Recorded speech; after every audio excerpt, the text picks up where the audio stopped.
Hello, Newcastle family. My team Arsenal played you guys today out there in Asia, and I was quite impressed with Newcastle. I'm not going to lie, we'll be breaking down the game, just a pure chat, nothing to the side of me about the game. I thought it was very interesting, a bit of the Arsenal stuff as well I include, whilst I talk about how good you guys played, especially in that first half. But before I begin, Newcastle fans, smash the like button, smash the subscribe as well. It was really, really nice to see Anthony Elanga on the score sheet, although, yeah, I don't want Arsenal to be conceding goals. It's nice to see it for you guys because Anthony Elanga is genuinely a very, very good player. He has speed, he has the intelligence to know where to be in the box. I think we saw that with the goal, the ability to get up the pitch as quick as he did to join the attack is what Anthony Elanga is all about. And there was also some nice touches from him as well. You can just tell, you don't need to be a genius to know that Anthony Elanga would fit Newcastle United like a glove. That sort of player just does that, he's this sort of high energy, dynamic sort of winger that Eddie Howe likes. And I know all the talk has been about Alexander Isak. All the talk has been, is Newcastle prepared enough? But I think you guys can agree. Today, you guys showed why you're a good team and why you're in Champions League.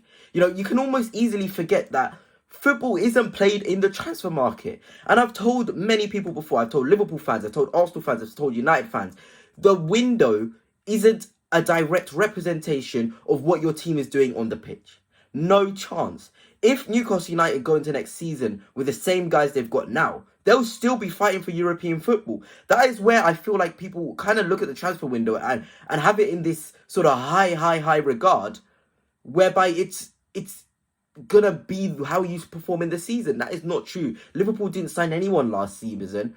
They were the least active and they won the Premier League. I'm not saying Newcastle are going to win the Premier League, but today we saw a very good Newcastle United team. We saw Tonali, again, the quality he has. The amount of runs he did off Miles Lewis-Skelly was genuinely impressive. I've always felt for Arsenal, Miles Lewis-Skelly is a phenomenal player, but he definitely struggles with runs in behind him. And Tonali definitely did the quality in terms of making those runs every single time, providing the underlap multiple times, put some dangerous balls across as well. It was genuinely very, very positive what I saw from him. And Tonali always shows what a top player he is. Newcastle United wouldn't be where they are without him. I thought Bruno Tonali was decent as well. It was nice from an Arsenal perspective to see how Zubimendi did up against them. I think Zubimendi had a brilliant game and showed that he can compete with players like that on a physical level. I didn't see him get overrun. That was my biggest fear with Zubimendi in terms of his athleticism.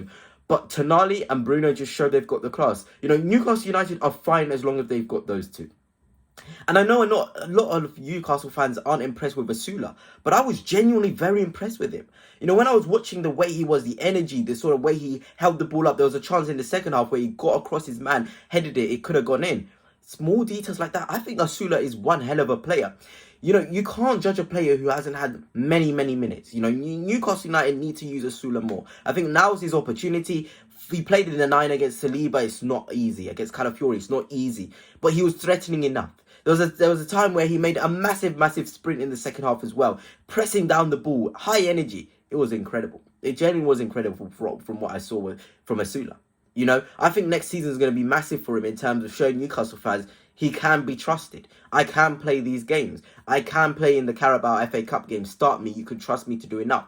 I know Isak is a massive miss, but Newcastle aren't gone here. I was impressed with Gordon as well off the ball. On the ball probably wasn't his best. He had that opportunity in the first half where he curled one just over. But genuinely, again, he looks fit as ever. He wants to push on this season, I feel like. Newcastle fans will want him to push on. Hit those levels he hit in that first sort of season where he was scoring goals for fun, assisting for fun. That is the Gordon Newcastle fans want to see. And a massive shout out to Murphy at left back. It was so tough on him before that own goal especially. He was phenomenal. Saka had the beaten of him a couple of times. You would expect that. But Murphy stood his ground. This could be a breakout season for him. He's an Irish international. I had fears. And, I genuinely thought Saka would spin him so many times in the game. That was not what happened. Genuinely some very impressive things happening there with Murphy as well in terms of in possession too. He looked kind of composed. These are the things you're looking out for in pre-season. Guys like this, can you make the step up? Can you be that backup? Lewis Hall is the main starting left back. We all know that. But look, if this guy can come in and do very good performances like that, stop Livramento having to move and play left back, then that'll be very, very positive. It genuinely will be. I thought Dan Burn again looked fit and strong as ever, But if we are going to talk about the slight negatives in the side, Nick Pope, for me, I've always felt Newcastle United genuinely need to upgrade on him on the ball. I feel like his shot stopping has fell off a cliff. And I know it's only pre-season, but even in the game against Celtic, certain decisions Nick Pope wouldn't make the season before last season, he's now making them. He's now making those small errors which cost you games. He parries the ball far too much rather than just claiming it. I don't know if it's just me, Newcastle fans, but whenever I sit down and watch a lot of 90 minutes, which I have of you guys, I always feel Nick Pope always goes for the punch or the push away rather than the grab. And that's dangerous. It can fall in around the box and a tap-in can happen.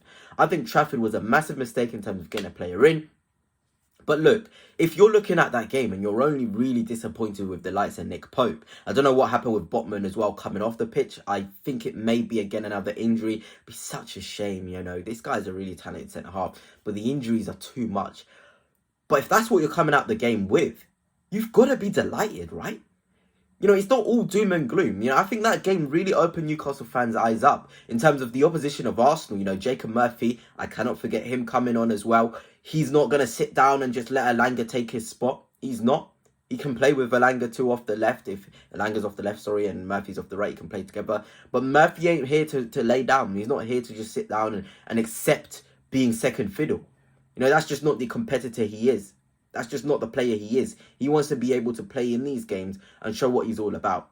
And I think that finish, again, indicative of Murphy as a player. A pure creation and shot taker. You know, those are the moments in games which can get you points, can get you 3 points. And I saw that from Jacob Murphy, and it was genuinely very, very impressive. And if we are looking again across the pitch, you know, there's other players in there that had an impact. Fabian Schär coming onto the pitch. The amount of crossfield balls he was doing, it was really, really nice, you know. And I know, Matt Target, he got spun by Max Dowman. I know a lot of people are clowning him, but Max Dowman is a special talent, you know. It's just good to know Newcastle United have players, but it's about increasing the floor. You know, his ceiling is quite at a good level, but the floor, the guys that are coming in for your Lewis Halls, the guys that are coming in for your Livermentos, the guys that are coming in for your certain players up there, are they good enough? Can you trust them? Can they start 90 minutes of football? I think that's the question you've got to ask yourself, really.